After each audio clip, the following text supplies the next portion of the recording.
হিসেবে অগ্রাহ্য করতে পারি না। মুসলমান সমাজ সেই সুপ্রিম কোর্টের রায়কে সম্মান করেছে। তার জন্য সেখানে রামলীলা কমিটি মন্দির তৈরি করে ফেলেছে।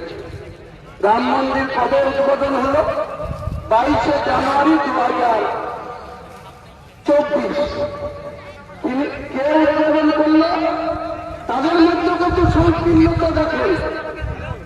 প্রধানমন্ত্রী, তিনি ভারতবর্ষের সংবিধানের শপথ নিয়ে আপামর ভারতবর্ষের প্রধানমন্ত্রী, তিনি সব ধর্মাবলম্বী মানুষের প্রধানমন্ত্রী, তিনি নিজে উদ্বোধন করলেন।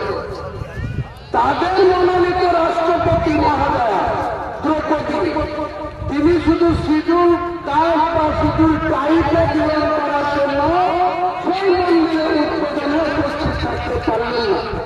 এটা আপনাদের ভাবতে হবে যে শুধু তারা মুসলিম বিরোধী না, আরো যারা নিম্ন বর্গে বসবাস করে অর্থাৎ সংখ্যালঘু সম্প্রদায়ের মধ্যে পড়ে, তাদেরকে উচ্চ বর্ণের যারা গদিতে বসে আছে, শাসন করছে, তারা ভালো চোখে দেখে না।